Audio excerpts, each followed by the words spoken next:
من القطبيين والسروريين والحزبيين والإسكندرانيين والمتجردين أقول: هل تقدمت الدعوة بسببكم أو تأخرت؟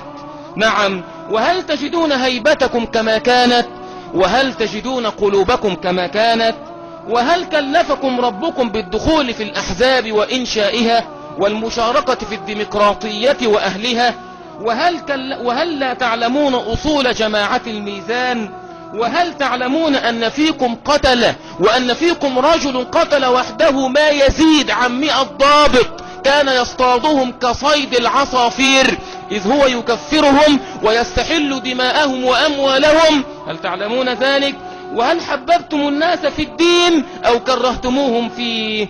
وهل دعوتم الناس بالحكمة والموعظة الحسنة وعلمتموهم أصول العقيدة أو رفعتم نعالكم على الفضائيات في وجوههم؟ وهل مسألة الخروج على السلطان مسألة عندكم خلافية؟ ونستعين به ونستغفره ونعوذ بالله تعالى من شرور أنفسنا ومن سيئات أعمالنا. من يهده الله فلا مضل له ومن يضلل فلا هادي له، وأشهد أن لا إله إلا الله وحده لا شريك له، وأشهد أن محمدا عبده ورسوله.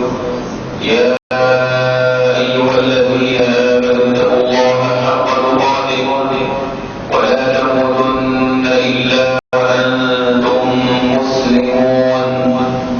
يا أيها الناس اتقوا ربكم الذي خلقكم من نفس واحدة وخلق منها زوجها وبث منهما رجالا كثيرا ونساء، واتقوا الله الذي تساءلون به والأرحام إن الله كان عليكم رقيبا.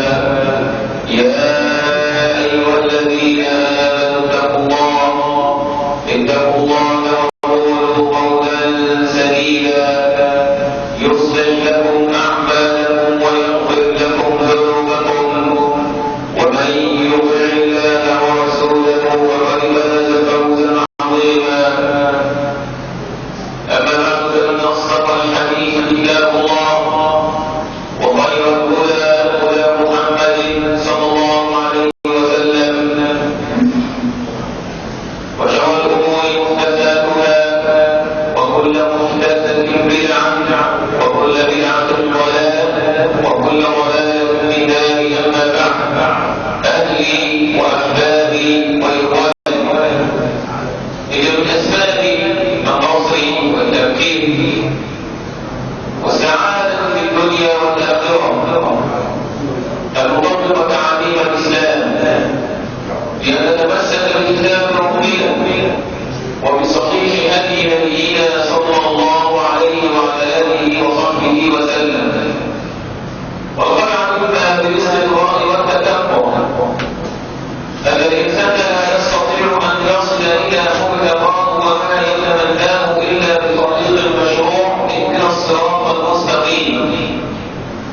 فإذا أراد الإنسان أن يتحايل من أجل أن يصل إلى مراده فإنه لن يصل، وإن وصل وصولا مفهوما فإن هذا الوصول وصول غير حقيقي، فلا بد من الوصول من أجل الوصول. وهذا أمر متفق عليه حتى في حياتنا الدنيا هذه، فلن نصل إلى التمكين بالمبتدع ولا بالعبادات الباطلة ولا بوضع الدين في أيدي المبتدعة ولا بالميل إلى اليهود الأمريكان ولا بغير ذلك، وإنما إذا أردنا التمكين فلا بد أن نتمسك بكتاب رب العالمين وبهدي النبي الأمين صلى الله عليه وسلم. ولما تكلمت في السابق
أو السواك وهو يعتقد أنه من دين الله رب العالمين كفر بالله العظيم. قال تعالى: قل بالله وآياته ورسوله كنتم تستهزئون لا تعتذروا قد كفرتم بعد إيمانكم.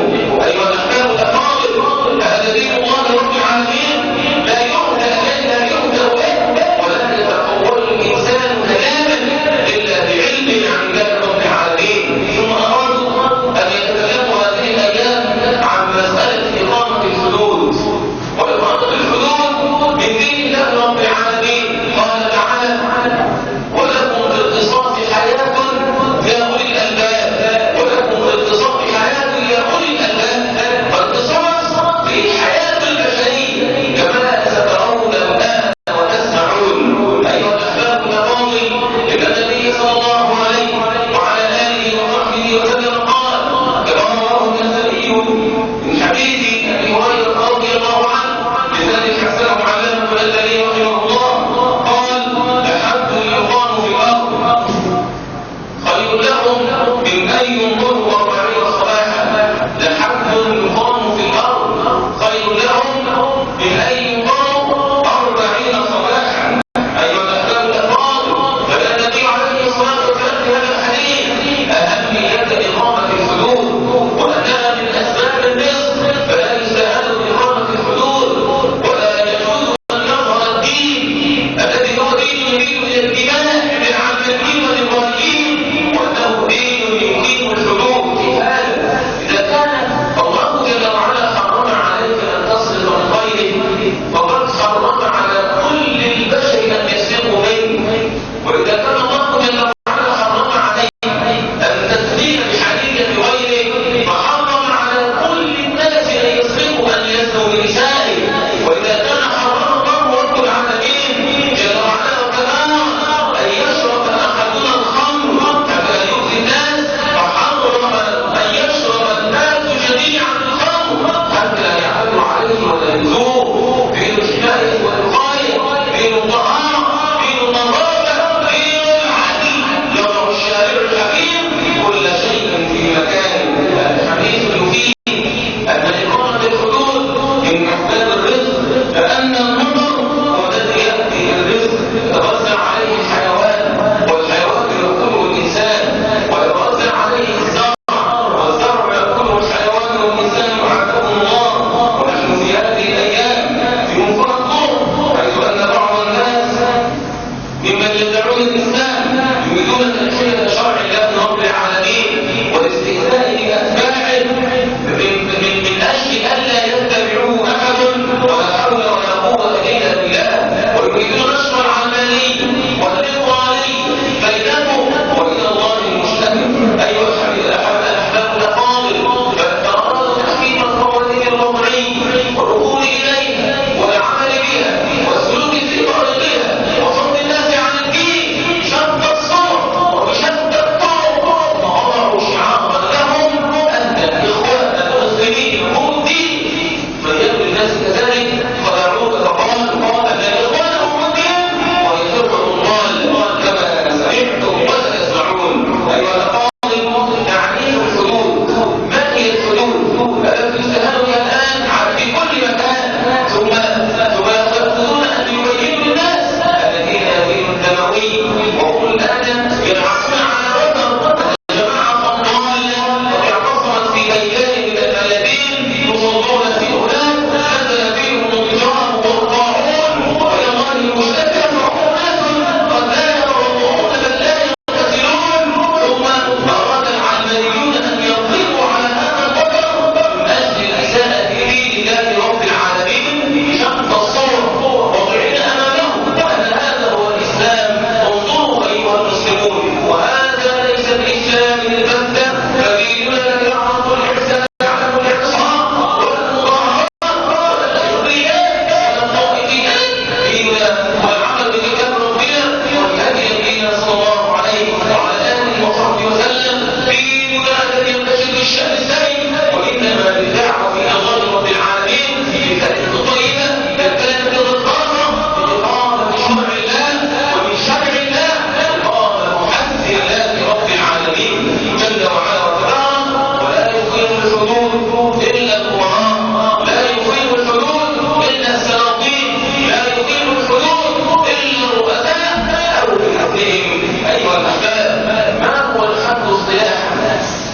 وعقوبة مقدرة شرعا سواء كانت حقا لله أو حقا للعبد، وهذا تعريف جمهور العلماء. فالعقوبة الغير مقدرة لا تسمى حدا بل تسمى تعذيرا، بأن يقع الإنسان في معصية كبيرة ويريد الحاكم أن يعاقبه، ولا يجد في كتاب ولا في سنة حد يناسب هذه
لله النبي صلى الله عليه وسلم عن ذلك. وأما عن كيفية إقامته فيقام الحد على الإنسان وهو قائم وليس قاعد ولا منقطع، ويشهد إقامته جماعة من المؤمنين، فقال هذه الجماعة ثلاثة، ويكون ضرب الصوت لا بالحديد ولا بالخشب ولا بالمطرقة، والضرب متوسطة، يكون ضرب متوسطة أيها الأحباب الأفاضل. وأما عن شروط إقامة الحد وقبل أن أذكر ذلك، هل تقام المرأة وقت إقامة الحد؟ كلا، بل تقعد ويكون عليها قميص أو قميصان يستر عورتها، فإما لا يميل للرجل ولكن يؤدب الناس الذي أخطأ لابد أن يؤدب. هكذا وضع الشارع الحكيم وقال شروط إقامة الحد: أولا البلوغ، فلو أن مجنونا سرق أو فعل ما يشبه الحد لا يقام عليه الحد إذ ليس مكلفا. ثانيا البلوغ، فلو أن صبيا مجيدا سرق أو فعل ما يستوجب إقامة الحد لا يقام عليه الحد. البلوغ والعقل. ثانيا أن يكون المال، أن يكون عليم بالتحريم، وفرق بين العلم بالتحريم وبين العلم بالحد. وقد يعلم الإنسان التحريم ولا يعلم الحد، فإذا كان كذلك وجب عليه إقامة الحد. مثال ذلك رجل لا يعلم أن السرقة حرام فسرق ثم أتي به. لماذا سرق؟ يقول لا يعلم أن السرقة حرام. لماذا؟ لأن يعيش في بلاد الكفر ويسلم لله رب العالمين ولا يعلم أن السرقة حرام. حينئذ لا نقيم عليه الحد بقول النبي صلى الله عليه وسلم: اضربوا الحدود بالشبهات، اضربوا الحدود بالشبهات. والآخر يعلم التحريم ولا يعلم أن السارق تقطع يده، حينئذ تقطع يده ويقام عليه الحد، لأن الجهل بالحد أو الكفارة لا يسقط الحد. هذه قاعدة: لأن الجهل بالحد أو الكفارة لا يسقط الحد، ولا يسقطه إلا الجهل بأصل الحكم، والله المستعان. أيها الأحباب، شروط إقامة الحد البلوغ، العقل. ثالثا العلم بالتحريم، وهذه الحدود تسقط. نعم، متى تسقط؟ أولا عند الرجوع للإحرام. بعد أن احرم قد رجعت في كلامي أنا ما صنعت هذا، ما فعلت هذا، حينئذ يسقط الحد.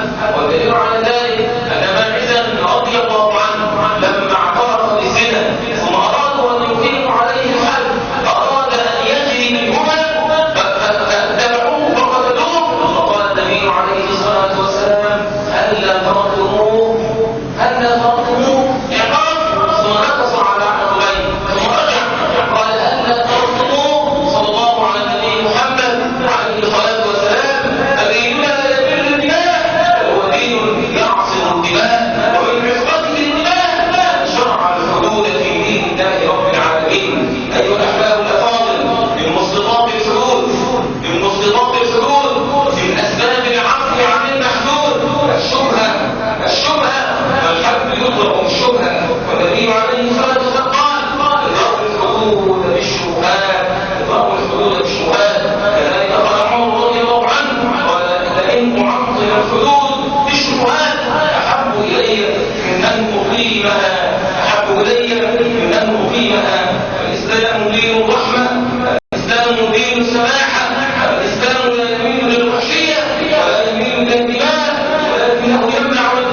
أيها الأحباب، الضروريات الخمس التي قررها علماء الإسلام من السابقين وحتى عند المتأخرين هي حفظ الدين، حفظ الدين.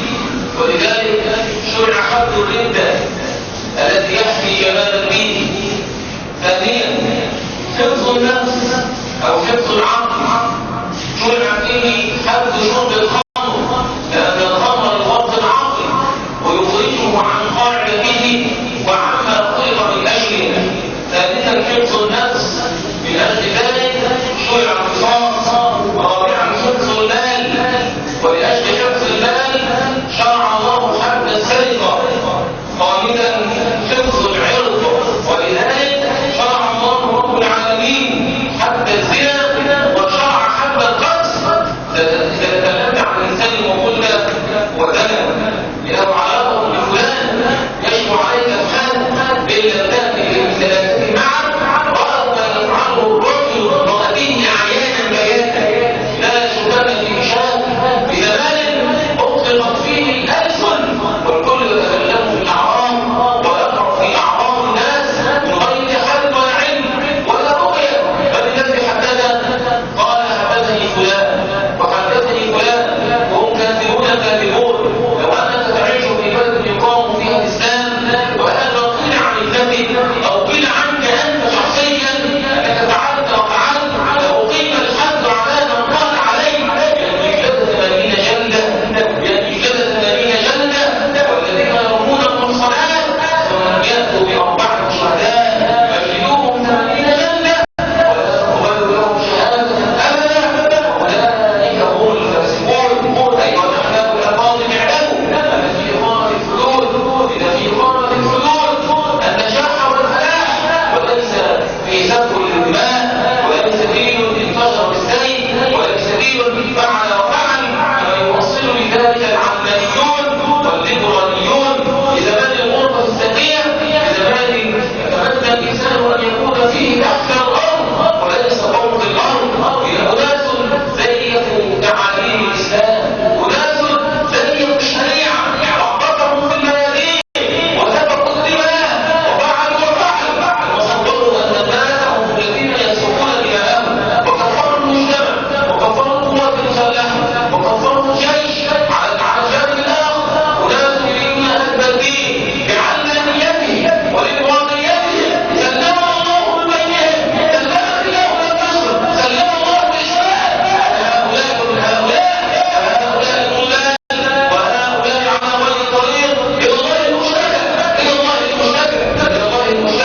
أيها الأحباب الأفاضل، لا تركنوا إلى الذين ظلموا فتمسكهم النار، لا تركنوا إلى عقيدة الإخوان، لا تركنوا إلى عقيدة الخوارج، لا تركنوا إلى الضلال، لا تركنوا إلى البيعة، لا تركنوا إلى مثل ذلك، لا تركنوا إلى العلمانية، لا تركنوا إلى الليبرالية، لا تركنوا إلى مذيع القنوات مذيع الشر.